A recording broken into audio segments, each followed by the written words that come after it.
Olá meus amigos, olá meus irmãos, que a paz do nosso eterno Criador abençoe a vida de todos. Vou deixar aqui no canal Adorando em Espírito uma mensagem e eu espero que ela possa somar muito no seu conhecimento. Que você possa, através dessa mensagem, abrir o seu entendimento para as coisas do alto e com isso a sua mente ir se destravando, ela ir se limpando. Acredito que se você parou para ouvir essa mensagem é porque você está a fim de limpar a sua casa, né? Como na parábola da dracma perdida, quando o Messias fala da mulher que perdeu a sua dracma e ela começa a varrer a casa para encontrar. E quando fala de dracma, não é uma palavra muito comum nos nossos dias, mas dracma ele está se referindo a algo valioso. Então o que nós temos de valioso em nós? É a palavra do Pai. Só que por causa do fermento que colocaram junto com a palavra, ela fica perdida. É necessário limpar o fermento, tirar as pedras de tropeço, para que então a gente encontre essa dracma. E quando a encontramos, convidamos a todos, fazemos uma festa, porque é motivo de muita alegria quando encontramos a verdade do Pai. É como ele também fala na parábola do campo, né? A gente vende tudo o que tem para ficar com esse tesouro encontrado no campo. E vender tudo o que tem ali é abandonar tudo o que nos ensinaram de errado para agora ficarmos com a pura e cristalina verdade do Pai. Que esta mensagem possa falar muito ao seu coração, lembrando que não sou maior do que ninguém, estou aqui em todas as mensagens tentando abrir o seu entendimento para você buscar o Pai diretamente e não depender mais de mim e nem mais de ninguém. Só reforçando aqui que a parábola da dracma perdida, caso você queira ler, está em Lucas 15, lembrando sempre que tem um áudio no canal sobre isso, mais esclarecedor, né? Lucas 15, do verso 8 ao 10, e a parábola do tesouro escondido no campo está em Mateus 13, do verso 44 em diante. Isso ajudará muito você a entender o que eu disse agora. Mas vamos começar a mensagem aqui, 2 Samuel capítulo 7, uma mensagem esclarecedora sobre a construção do templo do eterno Criador, que é muito distorcido por muitas pessoas. Ela vem muito fermentada e eu creio que através dessa mensagem você tirará todas as suas dúvidas. A passagem de 2 Samuel capítulo 7, aqui é descrito o momento em que Davi ele anseia em construir um templo para o eterno Criador do universo. E aqui o profeta Natã, ele o proíbe de fazer isso. O profeta Natã, de primeiro momento, ele aceita, né, que Davi fizesse aquilo que estava em seu coração. E logo na sequência, o pai vem e chama a atenção do profeta Natã, dizendo que não era para deixar Davi construir templo algum. Inclusive, logo no comecinho do contexto, você já vê Davi falando para o profeta Natã, no verso 2, eis que mora em uma casa de cedro, ou seja, uma casa, vamos dizer assim, luxuosa, né? Mas a arca do Deus Altíssimo, ela mora dentro de cortinas, ou seja, era o tabernáculo, a tenda, né? Então você vê que o pai, né, na velha aliança, ele morava dentro da arca porque ele não habitava o ser humano. Então as pessoas, elas ficavam dependentes de ouvir a voz do pai através do sacerdote, que era um homem chamado, que tinha autorização para ir lá ouvir a voz do pai dentro do tabernáculo e trazer a informação para o povo. Só abrindo um parêntese rapidinho, por que o pai na velha aliança não habitava o ser humano? Lembre-se que no Éden o homem perdeu o contato com o pai porque ele caiu para a carne, ele se tornou carnal. Então ele não tinha contato com o pai. Então o pai, através de Abraão, ele escolhendo ali um povo na terra para se comunicar com ele se comunicava de fora para dentro.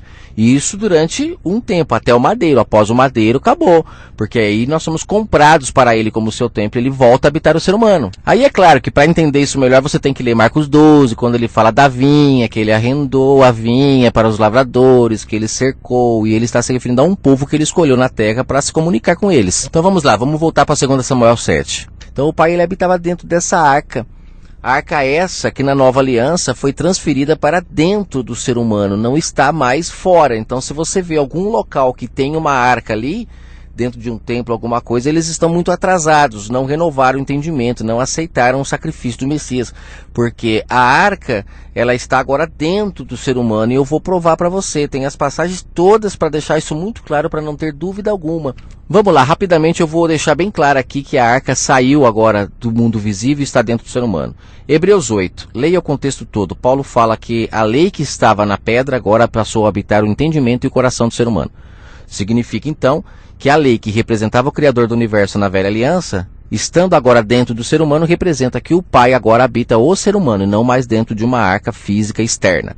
Isso, primeiro ponto, as leis. Segundo ponto, o cajado de Arão, que ficava dentro da arca, está escrito em Apocalipse 1 que nós agora somos sacerdotes em Cristo. Inclusive Pedro também fala em 1 Pedro capítulo 2, leia para você ver, que nós somos sacerdotes reais, ou seja, agora não existe mais um sacerdote específico. Todos que creem no verbo, todos que aceitam o Espírito do Eterno Criador se tornam sacerdotes, porque agora se comunicam direto com Ele, que era um papel de sacerdote, se comunicar com Ele. Quando você recebe o Espírito dele em você então agora automaticamente é um sacerdote. Então já falei de duas coisas que provam que a arca agora está em nós. E a terceira coisa que é o maná. Lembra que o maná dentro da arca ele não apodrecia e fora da arca ninguém conseguia comer? Esse maná ele representa o pão vivo.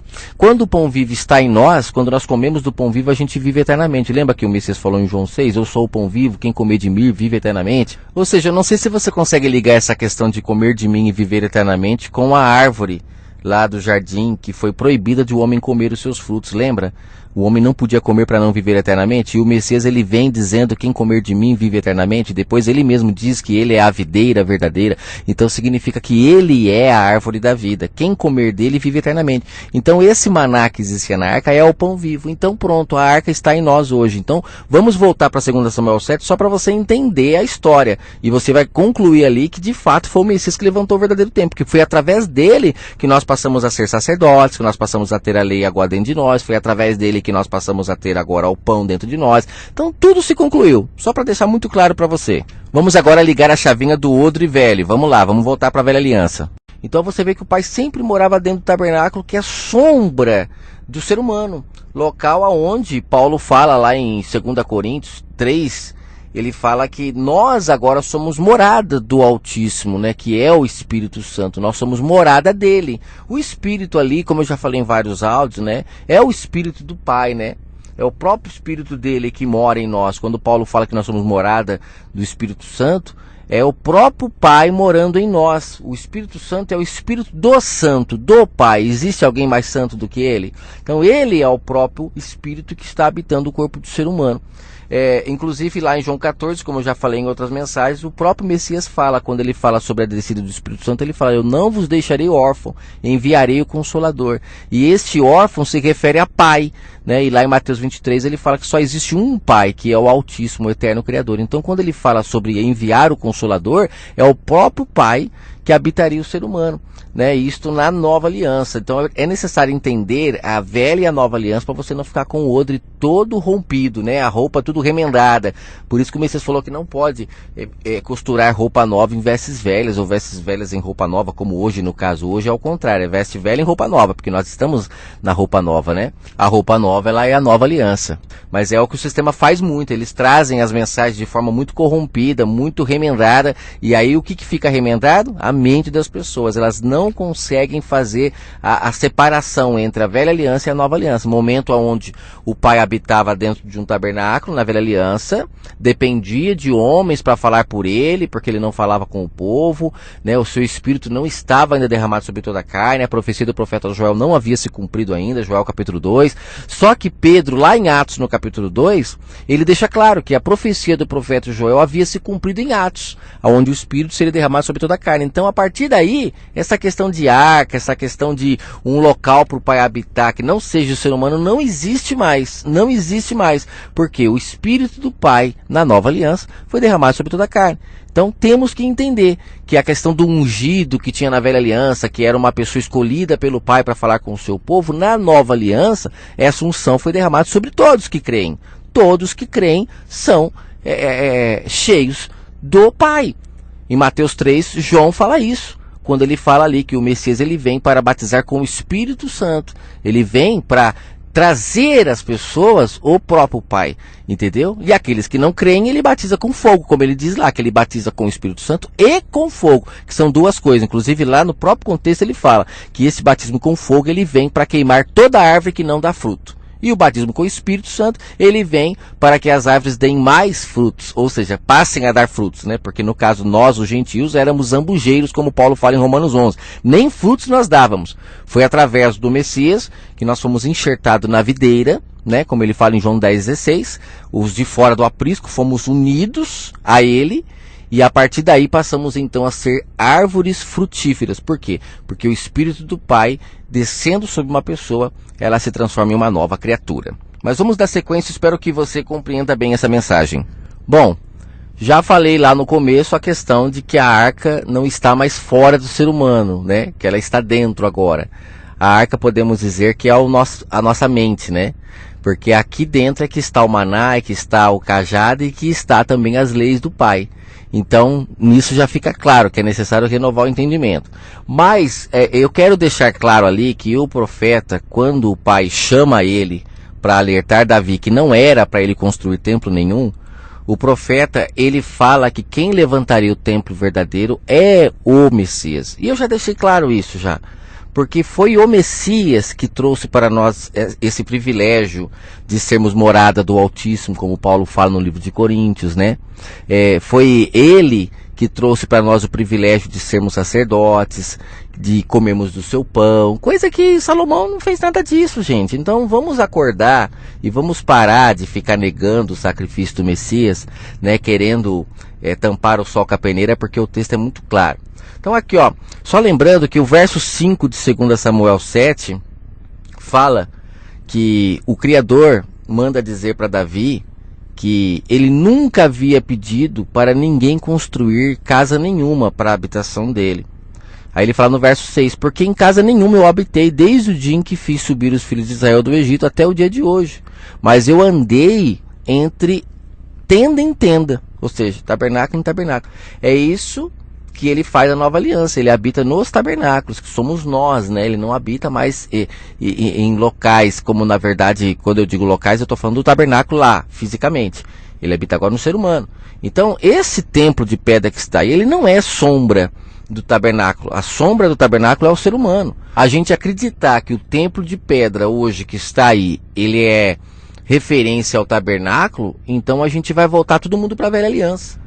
Vamos voltar todo mundo a ser escravo. O Messias não veio comprar ninguém para ser filho, todo mundo continua escravo, continuemos debaixo de tutores, de guias, de mestres, coisa que o Messias falou que era para acabar isso lá em Mateus 23, porque agora ele daria ao Pai o Consolador, né? Não deixaria ninguém órfão, mas todos teriam o Pai como seu guia, mas não. Esses homens que estão aí, eles mantêm o povo nesse pensamento antigo, como se esse templo de pedra fosse uma referência ao tabernáculo, para eles manter o domínio sobre as pessoas. É complicado, né, gente? É muito complicado, o fermento é muito grande. Então, só no comecinho aqui você já entende que ele não pediu para construir casa nenhuma para ele. Tudo bem que lá na frente ele vai pedir, você vai entender que eu já vou pular para essa parte. Mas antes disso, Isaías, o profeta Isaías, se você não quiser acreditar nele e quiser matar ele de novo como o povo de Israel fazia, você pode fazer. Mas o profeta Isaías, ele diz, logo no comecinho, gente, ele fala assim, ó: assim diz o Criador dos céus e da terra, o céu é o meu trono e a terra é o escabelo dos meus pés. Que casa vocês poderiam edificar a mim? Qual seria o meu lugar de descanso? A minha mão fez todas as coisas, e assim todas as coisas foram feitas. Ou seja, para onde que eu olharei? Olha só que interessante. Eu olharei para o pobre e abatido de espírito, que treme diante de minha palavra. Então você vê que o profeta Isaías deixa claro que o Pai nunca pediu para habitar em templo de pedra nenhuma, mas ele habita onde? Aquele que é abatido de espírito, que treme diante de minha palavra. Então todo aquele que tem humildade para receber o Pai dentro dele, ele recebe. Mas se não tiver humildade, não recebe. São esses que o Pai procura para habitar. Não é um templo de pedra. E depois, Atos 17, Paulo, quando ele acorda, quando ele tem um encontro com o Messias, que é o mesmo que eu falei de Lucas 24, né? As Escrituras foi-lhe abertas. Então ele passou a entender que o Pai, o Criador dos céus e da terra, nunca habitaria um templo feito por mãos de homens. E ele fala no verso 24 de Atos 17 a mesma coisa que o profeta Isaías falou. Você percebe que é o mesmo Espírito que passa a habitar a todos, né? Porque todos passam a ter o mesmo entendimento, não tem divergência de entendimento. Aquele verso, no verso 24 ele fala: o Deus que fez o mundo e tudo que nele há, sendo o Senhor dos céus e da terra, não habita em templos feitos por mãos de homens. O mesmo que Isaías falou, tantos outros profetas, e é o mesmo que o Pai pediu para Natã falar para Davi. O mesmo. Tem pessoas, como eu já ouvi falar, que dizem que Davi foi ungido, né?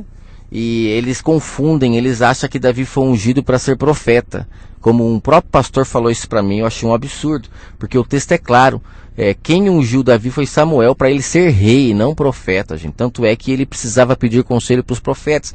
Então, como assim? se ele tinha contato direto com o Pai, porque ele era um ungido que recebeu o Espírito, que a unção na velha aliança ela representava isso, né? O óleo, a presença do Espírito do Pai na pessoa. Eles precisavam ver para crer, então tinha que ser feito com óleo físico. Na nova aliança não, o Espírito do Pai é derramado sobre qualquer um que crê. Não tem mais necessidade de nada visível para isso acontecer. Mas na velha aliança tinha. Então o pessoal aí, gente, é muito engano, viu? Falar que Davi foi ungido como profeta, como que pode? Se aqui no 2 Samuel 7, o texto é claro que ele pedia conselho para Natã.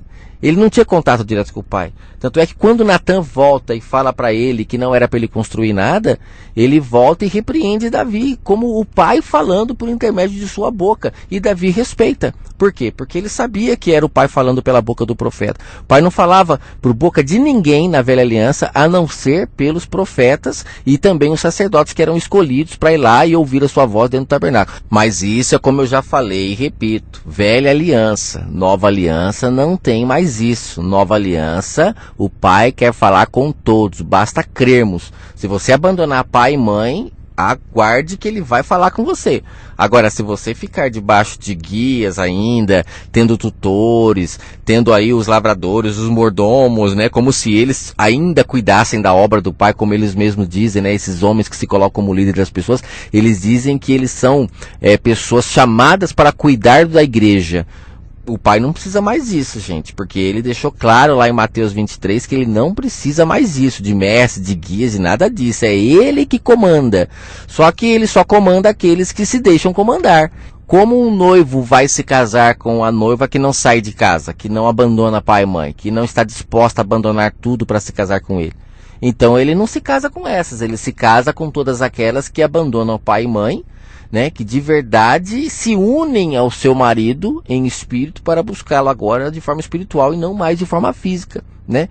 Ele cumpriu lá o que está escrito em Gênesis quando fala: deixará o homem, seu pai e sua mãe para se unir à sua mulher. Ele cumpriu, porque ele abandonou tudo aquilo que ficou lá em Israel, aqueles líderes, a Babilônia, ele abandonou tudo para se casar com a noiva. E a noiva não abandona por quê? Só vai se casar se abandonar, gente. Não tem outra escapatória. Mas vamos lá. Vamos ler aqui quando ele fala sobre quem levantará o templo, para finalizar. Vamos lá. Ele começa aqui no verso 12 a falar sobre esse local de descanso que ele iria preparar para Israel. Um local onde ele iria habitar. E ele fala aqui, verso 12. Quando os teus dias forem completos, Davi, e vieres a dormir com os teus pais, ou seja, falecer, então farei levantar depois de ti um dentre a tua descendência, a qual sairá das tuas entranhas, e eu estabelecerei o seu reino. O reino de Davi seria perpétuo, vamos falar assim. Este edificará uma casa ao meu nome, e confirmarei o trono do seu reino para sempre. Primeiro ponto. Essa questão de estabelecer o reino, de ser um reino que não se finda, já caiu por terra, porque o reino de Salomão já foi, né? Aí ele fala que edificará uma casa ao meu nome. O de Salomão tinha o nome de Salomão. O verdadeiro templo carregaria o nome do pai. Aí, quando esse templo fosse levantado, estaria confirmado, então, o trono do seu reino, o trono de Davi, que vem de Judá, né? Da tribo de Judá. Nós não podemos esquecer que a linhagem da tribo de Judá vem de José. Lembra José? José foi praticamente um dos últimos filhos, se não foi o último filho de Jacó a nascer. E José nasceu da mulher amada, Raquel, que era estéril, e ela representa a Nova Jerusalém, que é estéril. É que para entender isso que eu vou falar agora, você precisa ser nascido do Espírito, senão você não vai compreender. Na velha aliança, todas as mulheres que elas eram estéreis, elas representavam a Nova Jerusalém, porque a Nova Jerusalém ela demorou para gerar filhos para o eterno Criador, filhos amados, né? Quem gerava filhos era a escrava. Durante muito tempo a escrava gerou filhos. Paulo fala sobre isso em Gálatas 4. Lá ele compara Agar, a escrava, com Sara, que era estéril, demorou para ter filhos. Então Isaac ele é sombra dos nascidos do Espírito, que demora para nascer, mas quando nasce é o filho da promessa, o filho que o pai prometeu a Abraão. Os filhos espirituais, que são os que ele ama de verdade. Então, ao mesmo tempo, a Raquel também é o mesmo caso. Você vê que Jacó ele se relacionava com as escravas e ele tinha muitos filhos, mas com Raquel, a que ele amava, igual o caso de Abraão, ele não gerava filhos porque ela era estéril. As outras mulheres zombavam dela, né? Só que quando nasce o filho, esse filho é o mais amado, aí os outros ficam enciumados. Não é o que acontece? O povo todo que ainda é filho da escrava, quando eles veem o nascido do Espírito, eles ficam bravos, eles ficam irados, eles ficam querendo fazer igualzinho os irmãos de José fizeram com ele. Eles ficam querendo vender ele, fazer qualquer coisa. Por quê? Porque não aceita que uma pessoa nascida do Espírito esteja mais próximo do pai do que eles. E é assim. José não estava mais próximo de Jacó? É a sombra clara e perfeita. Aí depois eles vão lá e vendem José para o Egito. No caso, você vê o Messias não foi isso que fizeram com ele, não venderam ele, sabe? Ele depois não foi dado para nós, os gentios, e agora aqui ele está nos alimentando. Então, tudo é uma sombra, só que se você não entender, fica difícil de você compreender as escrituras. Mas vamos lá, só para a gente poder finalizar aqui o contexto, só quis trazer essa questão espiritual para você poder entender que a palavra, se você não discerne ela, se você não renovar o seu entendimento para compreendê-la. Então você vê aqui que em 2 Samuel, no capítulo 7, ele fala sobre a questão de quando Davi morresse, tal, o reino seria estabelecido, quem levantaria o templo teria que colocar o nome do pai no seu templo, não o seu próprio nome, no caso, né, como Salomão fez, como o pessoal fala que Salomão levantou o templo. É uma tremenda de uma mentira, né, gente?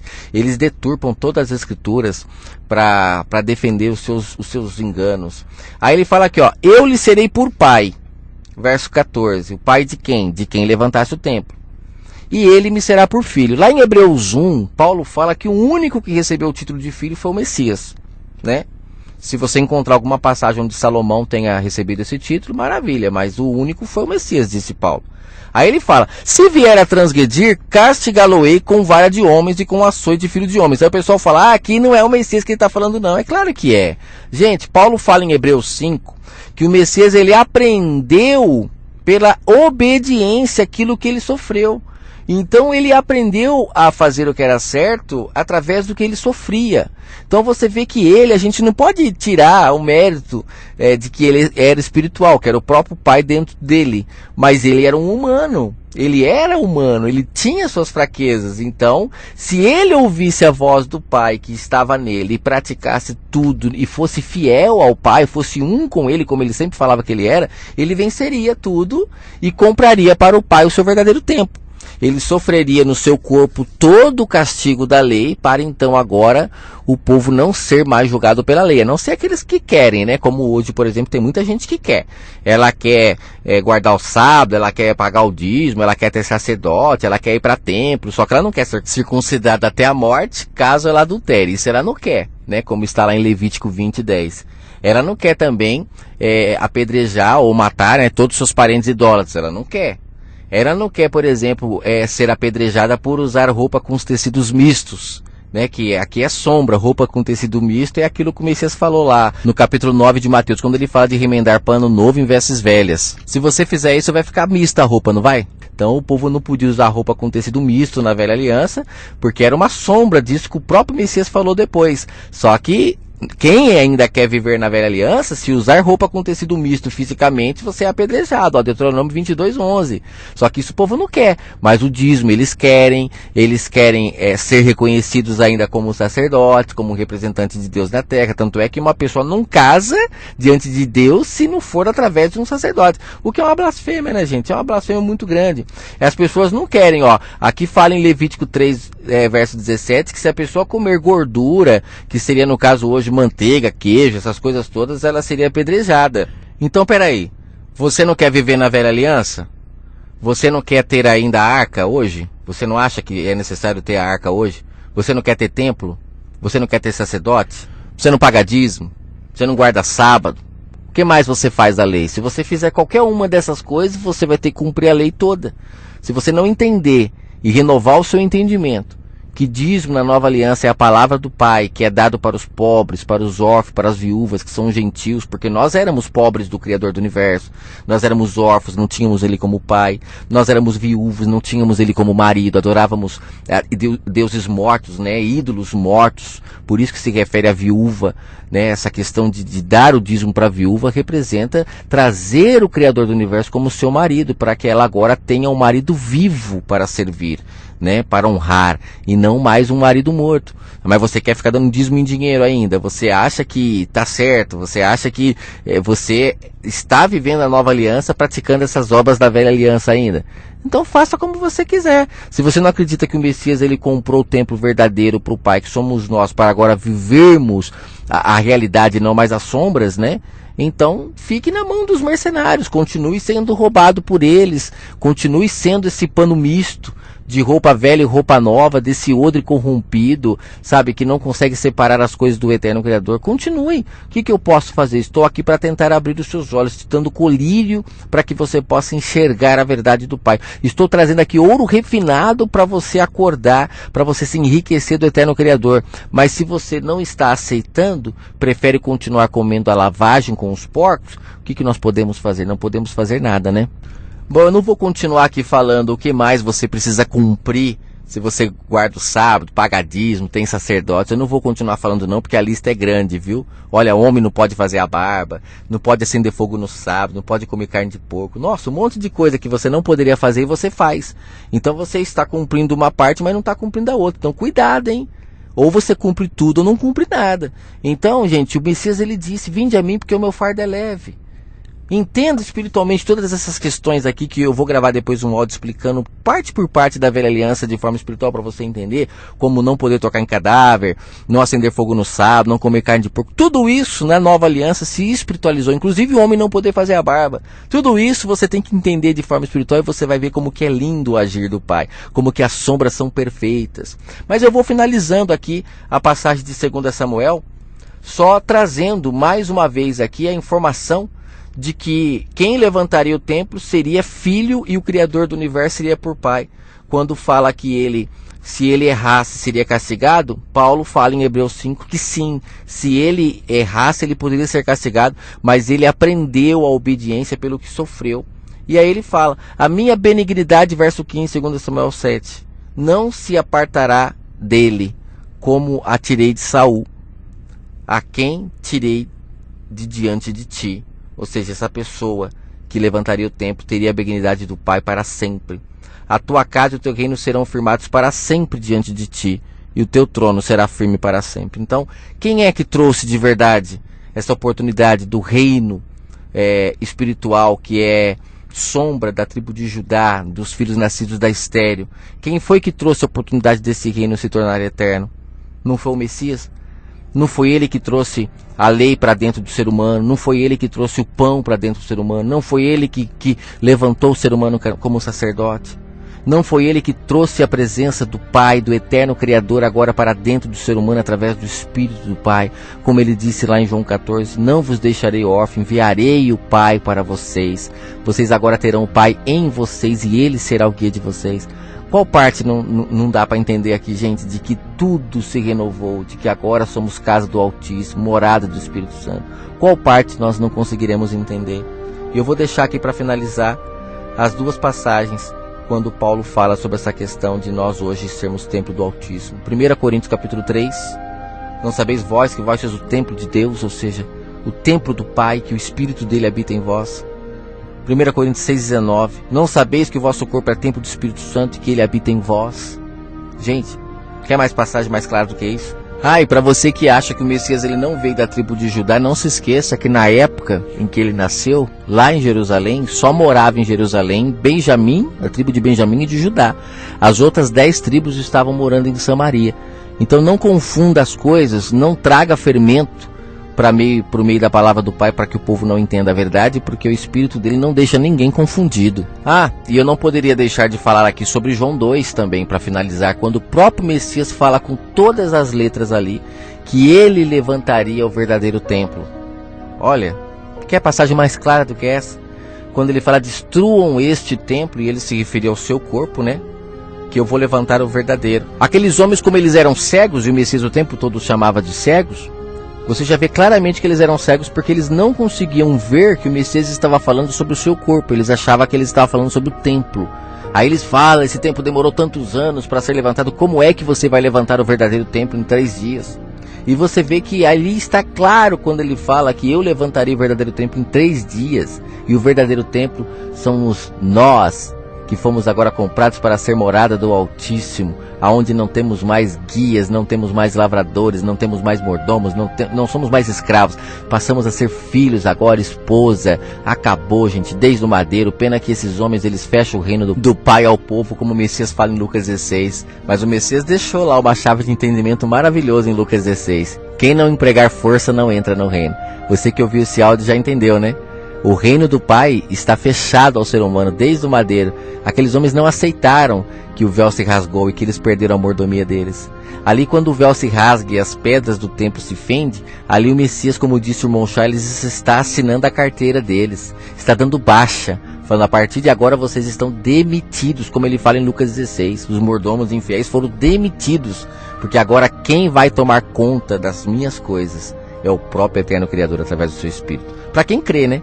Para quem não crê, o jeito é ficar na mão dos mercenários que o Messias fala em João 10. Homens que nunca morreram por ninguém e ficam lucrando com a lã da ovelha. E pior, as pessoas estão cansadas de ver que quando vem o problema eles fogem, mas eles continuam ainda indo atrás desses homens. Mas o Messias está do outro lado, chamando: minhas ovelhas, venham, venham a mim, o meu fardo é leve. Mas só ouve aquele que tem sensibilidade, que tem espírito abatido, como fala lá o profeta Isaías no capítulo 66. Quem tem espírito humilde, aí ela consegue ouvir a voz do bom pastor e abandona pai e mãe para se casar com ele. E a partir daí a pessoa encontra a vida e vida em abundância que ele prometeu. Que o Pai abençoe a todos. Um forte abraço.